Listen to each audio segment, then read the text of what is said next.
John, as you look at the turnout for this race, the quality of the competition and the quality of the drivers, how do you rate your progress in making IMSA endurance racing the worldwide spectacle that I know you want it to be? We got a VCR for Christmas, Dave, and we played an old Camel GT promotion tape. And I couldn't believe how far we've come. I'm too close to it. I couldn't believe the difference between 1982 and now.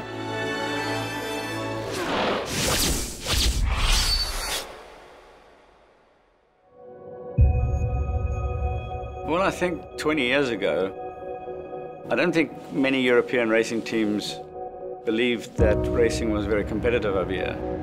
And slowly but surely, more and more European teams are coming over here, and more drivers are coming over here because it's actually more competitive here than it is there. There were a lot of great American drivers in it, American cars, but not too many European cars. And then as it progressed over the years, of course, the Europeans started to realize it was a great series, and in fact was probably better than we were having in Europe. I literally didn't really know racing existed at that point, and so I go to this race and my mind was blown. 3 TV channels, there was maybe 2 races a year on TV. I didn't know this world existed at all, and so my life was changed from that point on. I was a young boy.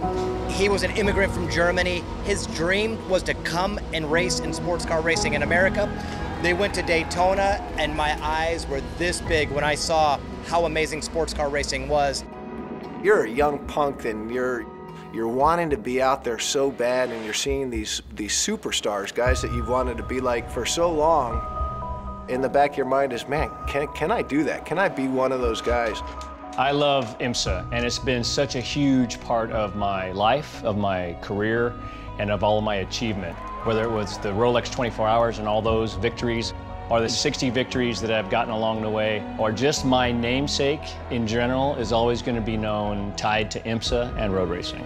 You know, as a family, we've got so much history here. It's like coming home every weekend when we go to the track. I remember being in victory lane with him, the 96 Rolex when he won that. By far my favorite IMSA memory has to be winning the Daytona 24 Hour with my brother and my dad and Max, and then going on to win the championship with Jordan. Winning the 24 Hours of Daytona in 1981, winning Sebring in '87. When I look back on those days very fondly, it was great racing, and it was a pleasure going to those races. There are 2 things that separate IMSA, and that's the spectacle and the nature of American motorsport in general. Combine that with old school hardcore racetracks that don't allow errors.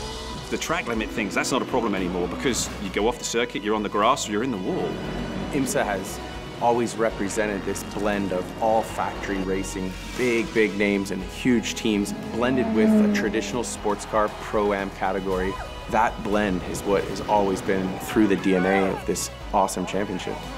Everybody wants to be in IMSA, everybody wants to race at IMSA and to show what they can do. Things become special when they have history, whether it be Sebring or Daytona. Those are big events that have been won by the greats. All the major results that I had in my career was here in the States. It's that challenge, it's that battle. It's raw racing. It's exactly, I think, what the fans want, and it's what everybody involved kind of wants. As I said to somebody last year, you just watch IMSA, it's going to show the world how to run a sports car program. And sure enough, that's what they're doing.